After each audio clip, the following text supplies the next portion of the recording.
Chapter 5. An Underwater Cemetery. The Nautilus was finally free of the rocks near Papua. We now travelled east, past Australia, and into the Indian Ocean. Life on the ship was normal again. We sometimes stopped on the ocean floor and walked outside the ship. We wore special suits. They had large glass heads with special tanks filled with air so we could breathe. Ned Land still wanted to escape, and he thought about it every day. But now that we were in the Indian Ocean, there was nowhere to escape to.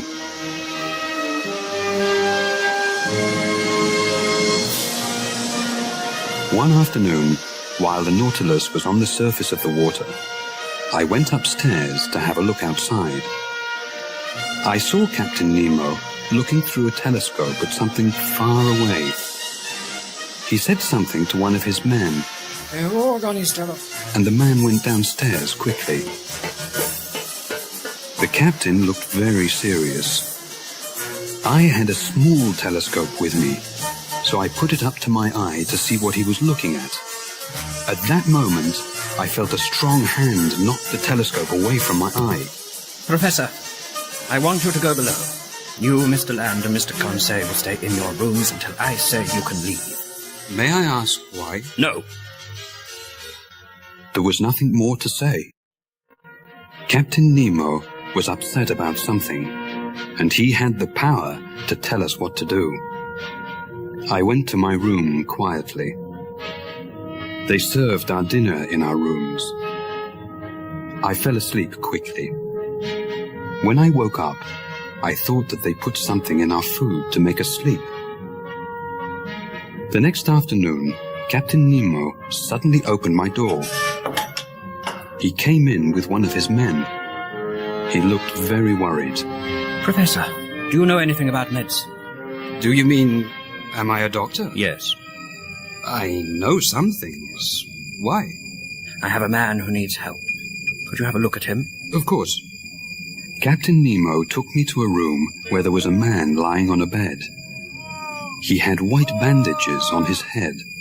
There was blood on the bandages, and the man looked very sick. He was cold and white. I told Captain Nemo that he would not live. The captain's face changed. He looked very sad, and there were tears in his eyes. May I ask what happened? The captain turned away from me. What does it matter? A man will die. Isn't that enough? Captain Nemo surprised me. At times he could be cold and serious. Then he could cry for a member of his crew. You can go, Professor.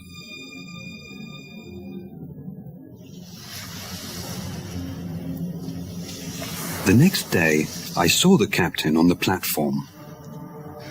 It was a bright, sunny day. I did not want to say anything about the sick man, but I was curious. I asked him if he wanted to go for a walk on the ocean floor. He said yes, so we put our suits on and off we went.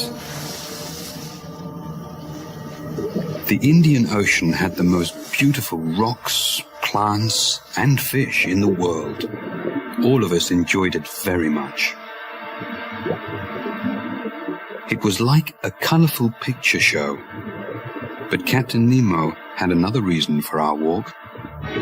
I saw that his men carried something long and flat in a bag. They also had tools to dig with. Then we arrived at a safe area with large plants around it. They put the bag down and began digging. At that moment, I understood everything. They were going to bury the dead man. When we returned to the Nautilus, I told Captain Nemo that his man was safe where he was. Not even sharks can go there, Captain. Or men, Professor.